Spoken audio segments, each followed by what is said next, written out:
reducing your chemicals in your home or reducing toxicity. So what does it mean to reduce toxicity?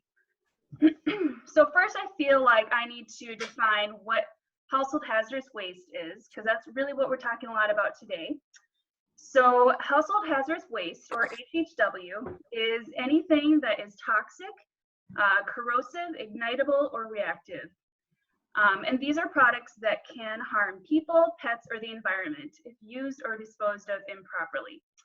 And something that's kind of interesting is that if these same materials were being managed by a business, and a business was trying to get rid of these items, that business would be needing to, or the materials would need to be regulated by the Environmental Protection Agency, or from the Minnesota Pollution Control Agency, or by the county.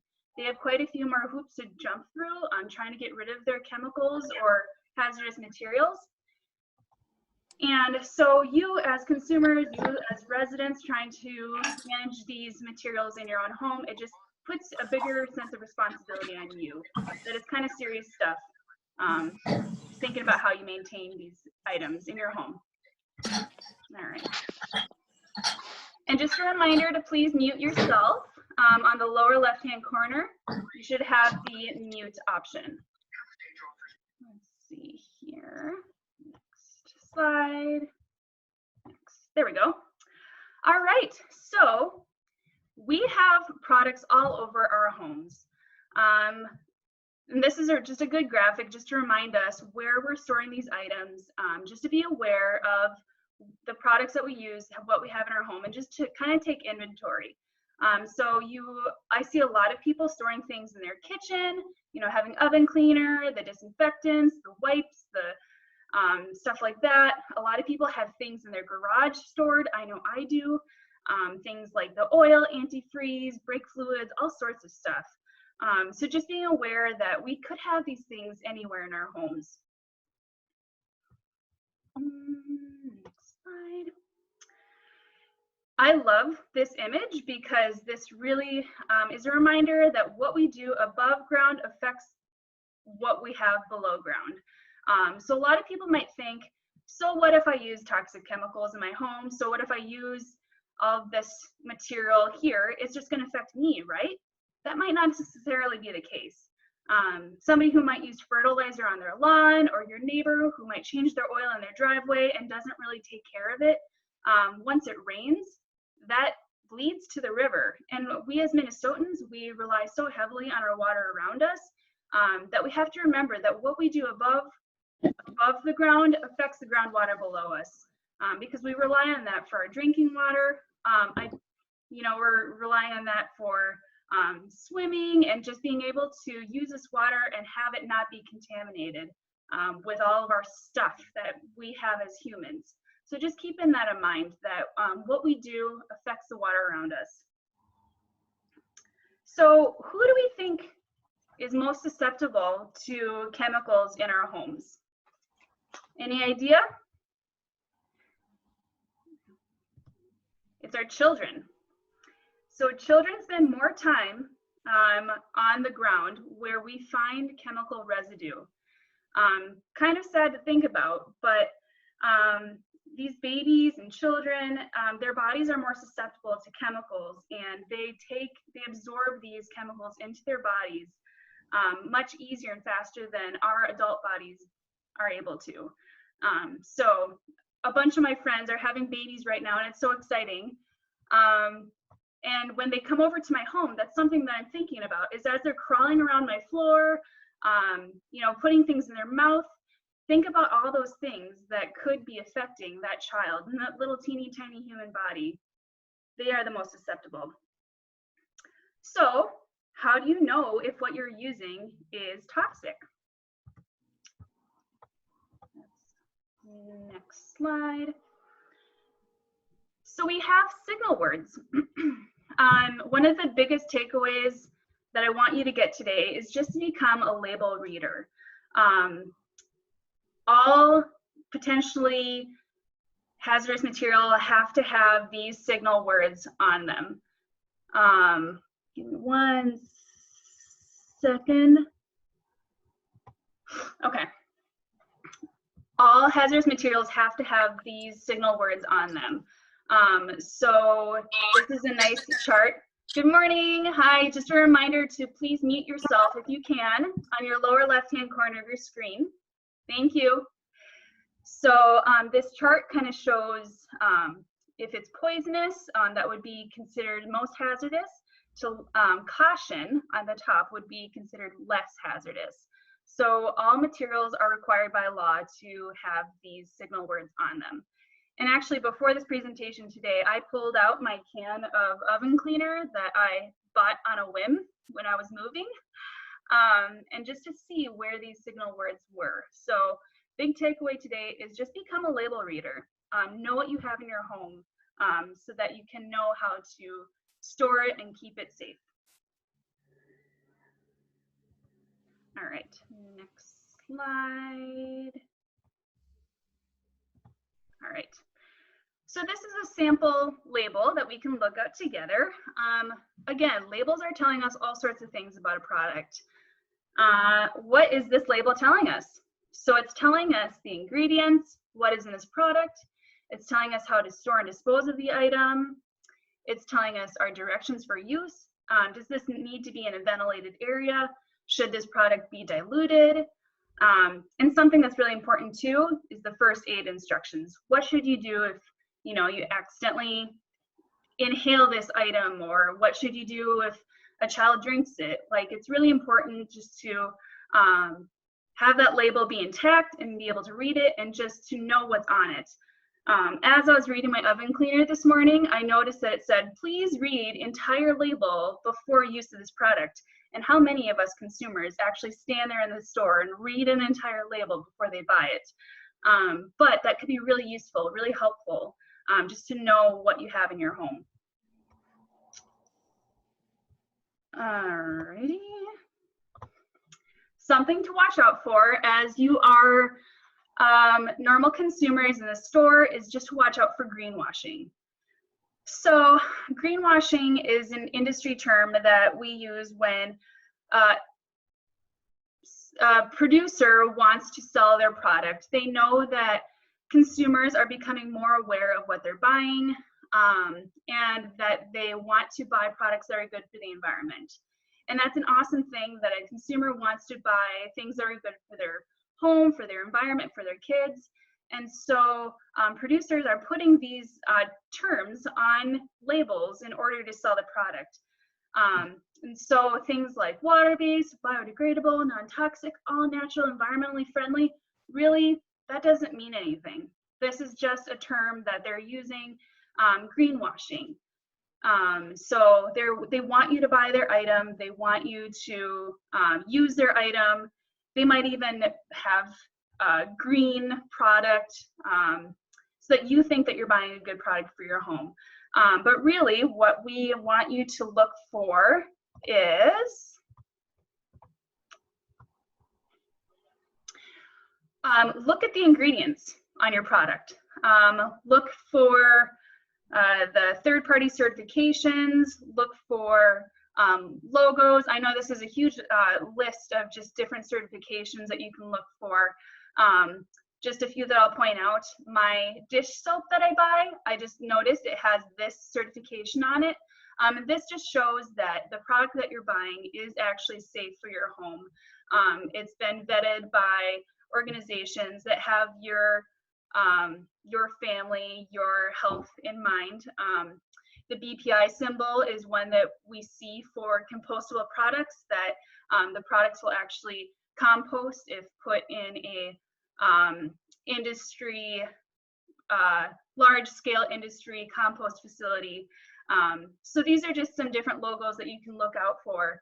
But really looking at the ingredients and knowing what is in your products when you're buying them is going to help a lot. If you can recognize the ingredients, if there aren't like 20 ingredients on there, it's more likely that it'll be safer for you and your home and be less toxic. All right, so we're going to talk through some of the hazardous materials that you might have in your homes. So solvents, killers, and cleaners. A lot of people have these all over their homes. And talk about paints and stains. So paints and stains can be flammable. The older paint can actually, they can have some lead and some mercury inside of them. Mercury-containing items. I've heard that just cars will drive up to these hazardous waste collection sites, and people will just have like mercury rolling around in the back seat of their car. Mercury is super toxic. It's super bad for human health. And so be careful if you have mercury-containing items.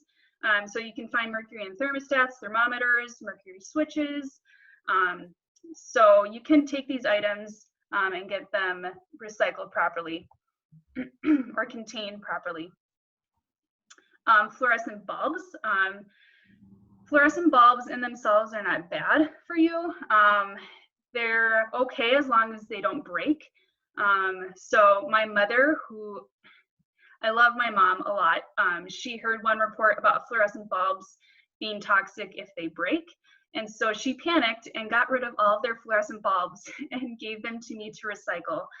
That's really not necessary. You don't need to get rid of all of your fluorescent bulbs because they do contain some hazardous material. If they break, then they should be put in an enclosed carrying case or an enclosed container, and then make sure that you ventilate the area and then get that broken bulb recycled properly. But again, you do not need to go and switch out all of your bulbs because the bulbs do contain some hazardous material. We're just saying be careful if you have these in your home. Fluorescents and LEDs do have a much longer lifespan than incandescent bulbs.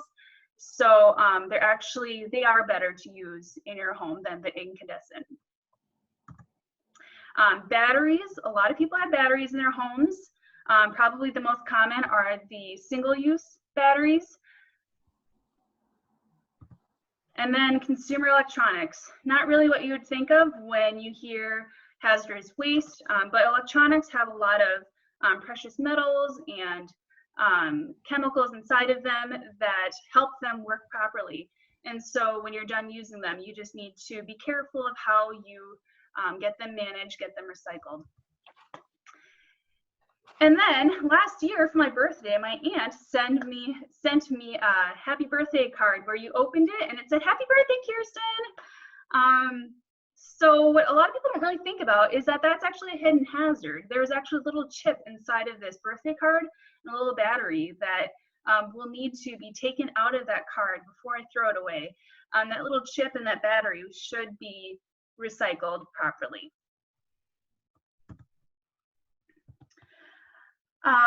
So doesn't look like we have any questions.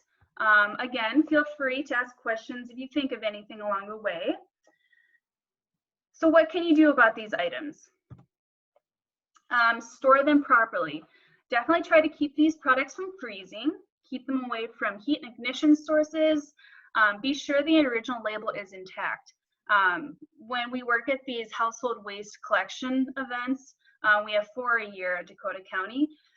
A lot of times people will like show up with labels that just are not correct, or they are unreadable. If you know what's in that container, you can like handwrite on the outside. I'm just trying to help whoever is managing that item after you're done with it, so that they know what's inside of there, so that they can manage that properly. Like I kind of related to the last point, making sure, if you can, to store it in the original container, again, so they can know what they're managing, and then storing out of reach of children. All right, so the National Poison Center estimated that 2 million poisonings happened in 2005. I know that this statistic is a little bit old, but 90% of those poisonings that happened in 2005 happened in their homes and with children under the age of 6. And this is why. Which is which? Apple juice or Pine Sol? You guys can unmute or chat. Do you think that the apple juice is on the left or on the right? Anybody want to guess? Unmute themselves.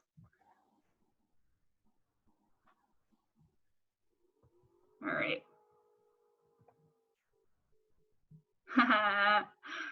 All right, a few guesses for on the left. So the answer is the apple juice is actually on the right. How would you know that, right? I would never have guessed that. So unfortunately, if a child gets a hold of some pine sol, they might think that looks like a delicious drink, and it could be really unfortunate for that child. So again, just being aware of where you're storing these items, what you're using in your home. Next slide. Just a reminder to never mix different products together. I was just reading that bleach and ammonia can, if mixed together, can create some really toxic fumes in your home and can land you in the hospital. I think most people know not to mix those two products together, but just use the products, read the directions, and try not to mix them together if possible. So what can you do? Toxicity reduction, yay, it's why you're here today. So today we're going to be talking about making your own cleaners. I do have a recipe and some directions in a few slides. So we can talk a little bit more about that. Avoid antibacterial products. Antibacterial soap, really, I've been doing some reading this week. It's not necessary. So they are finding, the FDA, is that antibacterial soap is leading to hormone disruption, which is kind of scary. And they're still looking, they're doing more research. They're finding that soap and water, just regular non-antibacterial soap, cleans just as well as antibacterial products. So if you can, avoid them as much as possible. Buy unscented products. So I don't know where this started from. Probably like in the 50s, 60s, somehow the scent of lemon became like the smell of clean. But actually those chemicals, those fumes that are put into our products, it just adds a lot more toxic materials to those products and makes it a little bit more toxic for you in your home. So if you can, buy unscented products. These next two are probably pretty obvious, but just removing your shoes when you're entering your home and vacuum regularly. Just again, because you don't know what you're taking in from the outdoors as you're walking through your home, and especially if there's pets and children running around your home, because they are more susceptible to interacting with these chemicals. All right, reminder. Don't throw your household hazardous waste and the chemicals into your trash or recycling cart. Just don't do it. Also, don't pour them down the drain. I know it probably seems daunting when thinking about how to get rid of these materials from your home, but there are some simple solutions that are not just throwing them into the trash. So where can you bring them? We have one-day collections in Dakota County. We partner with different cities throughout the county. These are the upcoming events for this year. I know that we had 2 scheduled for the spring that were rescheduled due to the COVID-19 pandemic. So Farmington, September 12th, Hastings, September 19th, and Burnsville on September 26th. So these are really good events where you can just put all of your hazardous waste and electronics and materials into your car, drive up, and then volunteers and staff will help unload your car for you. You might have to pay a small fee for specific items, but they're really excellent events to be able to get rid of your items in one day. Unfortunately, you might have to wait in line. These are really popular events. They're really fun to go to if you like to go to them, but also something else you can do if you don't want to wait in line is you can use our recycling zone. So the recycling zone is located off of Dodd Boulevard in Eagan. It's really easy. They just went through a whole renovation at the recycling zone, so it's even easier to use now. You don't need to get out of your car at all. All you do is you pull up to a kiosk, give them your driver's license, and they give you the direction. If you need to pull into whatever lane, you drive up, they unload your car for you, and you're out of there. I went to use the recycling zone on my way to work about 2 months ago, and I was in and out within 5 minutes, which is awesome. So I was also going to show you guys something else. You can still see my screen, right? Okay. So if you want to know what's accepted at the recycling zone, you can check online.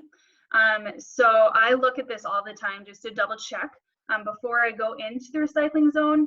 So the recycling zone, they accept basically all household hazardous waste. They'll accept that at no charge. And then they accept a lot of electronics, some small household electronics. They accept some recyclables, and then the non-accepted list. So definitely use the recycling zone if it's convenient to you. And then also, if you have something in your home and you're not sure how to get rid of it, you can use the Dakota County Green Guide. So again, this is for you to use whenever you're not sure what to do with an item. So if you have some, let's say, antifreeze. How do you get rid of antifreeze? Don't put it down the drain, on the ground, or down a storm drain. But look, it gives you all sorts of places that you can take your antifreeze to get rid of it. And the recycling zone is on there. And then it also allows you to click on Tires Plus, and it can give you a phone number. So you can call Tires Plus even right now and see when they're open, if they're still accepting the item, whatever. So feel free to use the Dakota County Green Guide. Yes, good question. So the question was, can people still shop for free items at the recycling zone? Yes, you can. We have the reuse zone where I know I mentioned before that you can drive up and you don't have to get out of your car to get rid of your a lot of your materials. We do have the option that when you pull into the recycling zone entrance, you can actually drive around to the reuse zone where you can walk into a separate entrance, completely different from the hazardous waste drop-off point. You can drive into the reuse zone, and then you can bring in a lot of your, if you have paint that you haven't used, if you have like bug killer, a lot of your, a lot of kind of the smaller household hazardous waste chemicals, you can drop off there, and actually it's free for you to take materials, any materials that you may want as well. Good question from Jennifer. Is it open during the quarantine? Right now, the recycling zone is closed, but I believe that they are looking at how they can open, because I know that there's a lot of people that have things that they want to get rid of. So right now, the recycling zone is closed. I heard 2 weeks ago that the Ramsey County hazardous waste collection drop-off is open. So you are able to use the Ramsey County drop-off facility if you need to. Otherwise, I would just say hold on to your stuff for a little bit longer. Hopefully we're going to be opening back up soon, waiting on the governor's order. So good questions about the recycling zone. Again, if you aren't sure if they're open, check the website or call ahead of time, and somebody will be able to assist you. All right. Good questions, everyone. So just some reminders to transport your waste safely. Make sure that if you have your items in containers, that they're closed tightly up. Make sure that your containers are upright and in a box, that they're not leaking.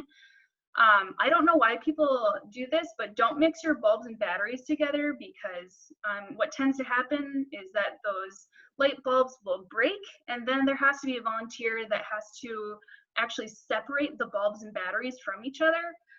So just don't do that. If possible, keep them separate, and then use a container that can be left there. And that just helps with the flow of an event or at the recycling zone, so that they don't have to like empty a container and give it back to you. Just, it helps move things along if you bring it in a container that can be left there. So some other recycling resources, Best Buy and Staples can take some electronics. There are some city locations where they take CFLs. Home Depot and Menards can take CFLs as well. Some hardware stores. Batteries Plus still take some batteries. Some auto repair stores.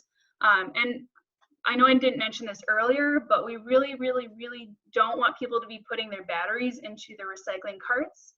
I know a lot of people think, well, my battery, it's metal, the single-use battery, it's metal, why can't I just throw it into my recycling cart? Batteries cause fires at recycling sorting facilities. It's one of their biggest things that they don't want people to be putting into their recycling carts. So take your batteries to be recycled either at the recycling zone or at the Batteries Plus, so that they can be managed properly. And then, like I said earlier, there are some other Metro County programs that can take your household hazardous waste, your electronics. So if you're not super close to the recycling zone, you can go use the one in Hennepin County or the one in Ramsey County or Washington. The big thing here is that we want to help you guys manage your hazardous waste, your toxic materials effectively. We don't want you to throw them into the trash. And so if you have to go and use one of these other facilities, that's just fine. We'll deal with the back end. We'll deal with payment and stuff. We just want you to be able to manage things properly. All right, so what can you do? Really just thinking before you buy. Oh, someone's listening to music. Whoops. Whoops, sorry. That's all right, no problem. Just waking everybody up. It's good. So that was my clock, sorry. No problem. I'm surprised my cat hasn't broken into this room yet and started meowing at everybody to welcome you guys. So what can you do? Think before you buy. Don't be like me. When I was moving out of my apartment in January, I was panic cleaning. I had about 2 days before we had to be out of our apartment, and I left my oven as the last thing that I cleaned, which is not recommended. Don't leave your oven for the last thing that you do. So I ran to the store and I bought oven cleaner. I have that oven cleaner next to me now because I used it one time and I don't know when I'm going to use it again, because now I think that I could have just used baking soda and vinegar. So don't be like me. Think before you buy, do your research on your products that you're using, and really decide whether or not you actually need to buy these products so that you don't have them sitting around your house. So, I mean, if you guys want some oven cleaner, let me know. I have some. Some multi-purpose cleaners are really awesome because you can use them in more places than just one. There's a lot of misinformation that you need umpteen million products for your bathroom, that you need a shower cleaner, that you need a counter cleaner, that you need a toilet cleaner. You need all these different products for one room, and that's not necessarily the case. So this all-purpose spray that I am including directions for, I think it's on the next slide. I actually use my multi-purpose spray for basically everything around my house. I love it, and for more reasons than the fact that I'm very cheap. I don't like to buy a ton of stuff, but also I know what's being put in my multi-purpose cleaner. So I saw that there was a question. Yes, from Jennifer. There are recipes for green cleaning products on the Dakota recycling site. It's a handout. It says Toxicity Reduction. I'm also going to give you some more information of other resources that you can look up green cleaning recipes for. So good question. Another thing that you can do is drop off what you'll never use. So rather than storing the items, storing materials in your home, finding ways to bring them to the reuse center at Dakota County Recycling Zone, or one of the other metro counties. They also have the similar type of reuse zones where you can bring your hazardous waste and drop them off there, so that somebody else can use it.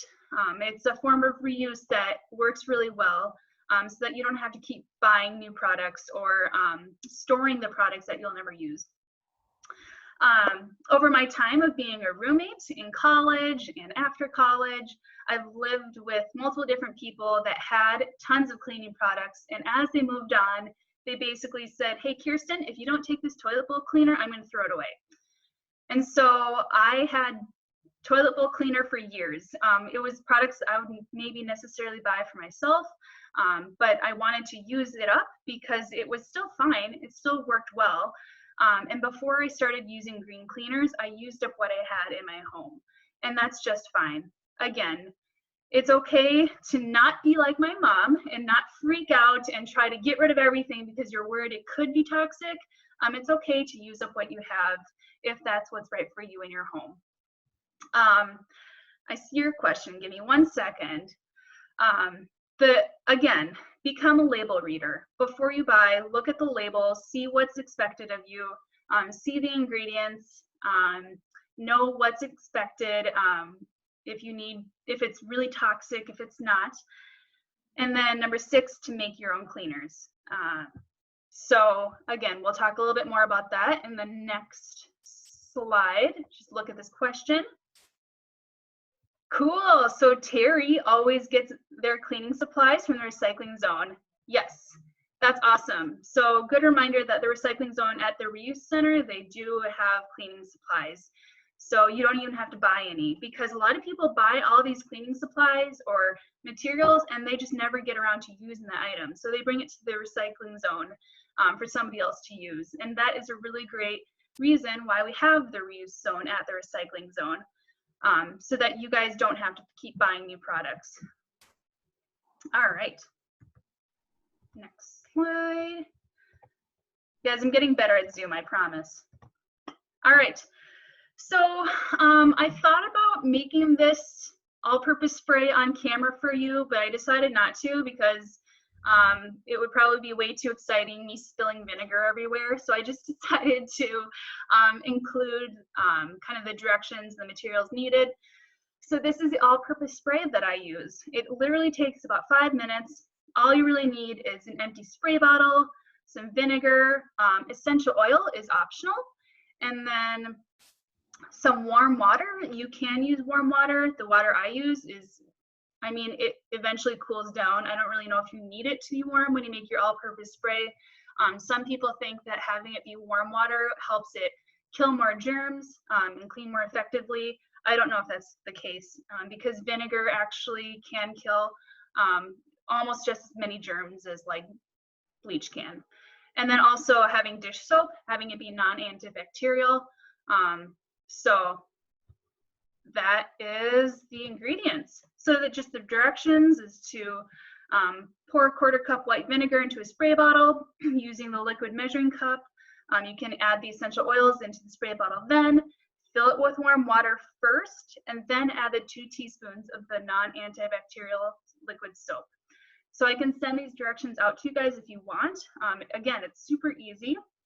I was going to mention on this last slide that we do rent out green cleaning education or activity kits. So a lot of community groups reach out to us at Dakota County and reserve this green cleaning activity kit. So we provide the spray bottles, the nozzles, and then we provide the vinegar, essential oils, and dish soap. And all you have to do is show up, maybe have like a party. There was somebody who rented the green cleaning activity kit for a Super Bowl party. She decided to make it a make your own green cleaner Super Bowl party. And I think that they did that like before the actual Super Bowl went on. I think that's awesome. So definitely you can reach out to me if you're interested in reserving the green cleaning education activity kit. And it's a really fun way to get anybody involved because kids love doing this too. we have a bunch of fun essential oils that we provide, and kids love being able to pick out what essential oil they can add to their green cleaning spray.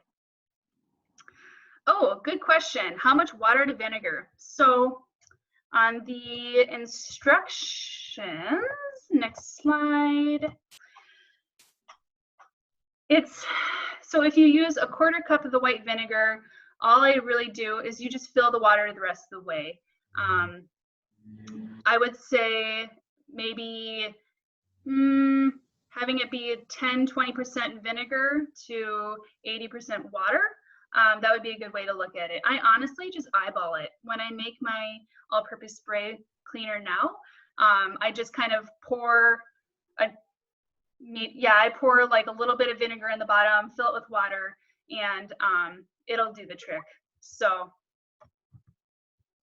all right. Hi, Cassandra. So I wanted to go over a few things related to the COVID-19 cleaning. Go back. There's a lot of concern about how to clean to prevent against the coronavirus strain entering your home. I know that a lot of people are really afraid, they're really fearful, they're going out and buying all sorts of disinfectants and bleach and chemical cleaners for their homes. And so I just wanted to provide a little bit of direction, but hopefully not spend too much time on it. So the directions from the Minnesota Department of Health is to, step 1, clean your surfaces of dirt and debris. So they actually recommend using soap and water just to clear the space of soap and debris. And then step 2, disinfect. And so again, I'm just going to mention, do what's right for your home. Allow people, you know, if you feel the most comfortable using some sort of chemical disinfectant, that's fine. I understand that this is kind of a scary time for a lot of people. So do what's right for your home. I did look up some alternatives to the heavy duty disinfectants. There's a bleach solution that you can use where it's like a 1/3 cup bleach to a certain amount of water, and I can include that recipe after the presentation is done. So that could be a really good way to kind of keep hazardous materials to a minimum in your home, and then also be able to disinfect spaces that may have been exposed to the COVID-19 stuff, the strain in your home. So I saw that there was a question up here. Oh, another subject, but can make own pest spray? I'm not sure. I have never looked into a recipe for pest spray, but now I'm intrigued.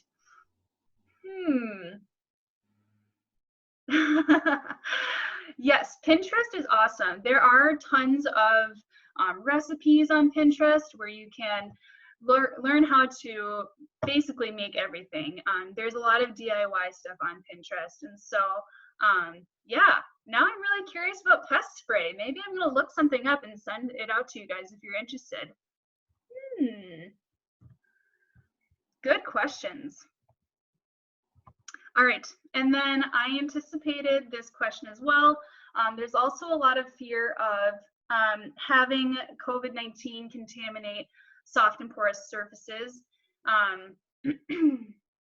Oh, excuse me, I skipped ahead one. So will this all-purpose spray clean hard surfaces? So I recommend using the bleach solution. So you can use the all-purpose spray to remove the dirt prior to using the bleach or alcohol solution. Yeah, another less toxic way to clean your home to disinfect could be using alcohol or peroxide. I was looking that up on the Environmental Protection Agency's website. They do have some direction on how to clean for coronavirus. So I do have a list that shows, you can like look up the products that you have in your home and see if it can kill the COVID-19 strain, and actually like what the ingredients are in there. So that's kind of helpful. I have that included in here as well. And then this was the one I was talking about, how to kill germs in the soft and porous surfaces. So this grocery store that I shop at right down the street, I brought my reusable bag to go grocery shopping, and they basically told me, oh, sorry, you have to leave your reusable bags out here, use our paper bags, because there's a lot of fear that people are not washing their reusable bags. So I looked up on the CDC website, and actually, if you want to use your reusable bag, the CDC recommends that you use as hot of water in the washing machine as possible, and then also put your dryer on the highest heat setting, and actually that should kill the coronavirus strain. So hopefully that gives some people hope about using your own bag. Question. Oh, yes. Yes, so hydrogen peroxide is very useful to kill bacteria. Yeah, I was just starting to do some research on that too. That's super helpful. And then, yeah, somebody included a recipe for green cleaning on Pinterest. That's awesome. Yeah, so giving your reusable bag to the cashier or filling your own bag. I was told at my grocery store to that I can't even bring my own bag in, and I'm not sure why they did that. And so I actually went somewhere else for my grocery shopping where I could bring my own reusable bag, but it was a good reminder to me to make sure that I am washing my own reusable bags, because it's true, we don't want to infect other people. And so just know that when you are cleaning, that you're cleaning your items effectively. And hopefully, again, this is giving you hope that you can kill the strain of COVID-19 without using a ton of toxic chemicals in your home. Alrighty. Oh, so this is my list of reading that you can do when you're really bored at night. So the EPA has the registration list of disinfectants to use against SARS or the COVID-19. The CDC gave some direction on how to clean, to disinfect against the COVID-19 as well. And then the PCA has a really, it's kind of a little bit old now, it's a little bit dated, but a good PDF about how to reduce toxicity in your home. And then also somebody asked about green cleaning recipes. So I used to work for Hennepin County. I switched jobs last year from Hennepin County, and they have an excellent green cleaning recipe guidebook that goes through all sorts of different tactics on how to clean your home without using toxic materials. And so I can also send out a PDF to that green cleaning guide as well, but it's really helpful. They have a lot of really good tips and tricks on how to clean your home. All right, so don't be overwhelmed. I'm just going to take a minute. Don't be overwhelmed by all the stuff that you can do. I would just say, especially today on Earth Day, try to just do one thing. Again, think before you buy. Become a label reader when you're in the store. Drop off what you'll never use. Once these hazardous waste collection sites open back up, the facilities, once they open back up, once this COVID-19 restrictions are lifted, you can drop off what you'll never use. Find the cleaning materials like Terry, so that you never have to buy another cleaning material again. And then make your own green cleaner at home. Just starting somewhere, doing one thing, starting one cleaner, making from scratch, that can make a huge difference. You can save a lot of money, and then also, again, you know what you're putting into that cleaner. You know the scents that you're putting in there. If you're using lemon rinds, orange rinds, excuse me, you know what you're putting in there. And so really it's fun. It's cool to see what you can do with your green cleaners once you start. It's a little bit addictive. And thank you for listening. I just wanted to mention that this is a picture from a workshop that I co-led when I worked at Hennepin County. We had a bunch of families bring their children to this green cleaners workshop where we just made green cleaners together. We did a talk similar to this one, And then the kids got really excited and really into it. So just a good reminder that making your own green cleaners, reducing the toxicity in your home can be fun for everybody. So thank you for listening. Let's see here. Any more questions? Yeah, make your own weed cleaner. Absolutely. Yes, yes. You guys are inspiring me to look into making some additional cleaners and killers at home. I have heard of quite a few killers that you can use for like dandelions and weeds in your yard. I just became a homeowner and I'm just excited to have grass of my own. So I'm definitely going to start looking into some more alternative options for having a somewhat presentable lawn. Yes, great. And if you guys are interested, I'd be happy to forward along some of this information, some of the links if you'd like. I can send along the Hennepin County Green Cleaners PDF, and then also information on the recycling zone. So any other questions? I can hang out here for a few extra minutes, but thank you so much. All right. Yes, and thank you. Appreciate receiving any additional information you can send us. I will do that. Thank you. Happy Earth Day, everybody. Yay. Yay, Earth Day. Get outside and celebrate. All right, I will do that. I'm going to make a note to myself and send some PDFs out. Excellent. Cool. Yes, if you have any questions, if you want to reserve the green cleaners education kit, feel free to email me or get in contact with Jenny Kedward. She'll forward your information to me. I know a few of you are master recyclers, so Jenny has my contact info. Excellent. Thank you all so much. Bye now. Bye. Have a good day. Thank you. Thank you. All right. Excellent.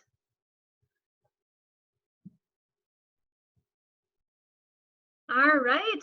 Well, have a good day, everybody. I'm going to log off. So happy you're able to join.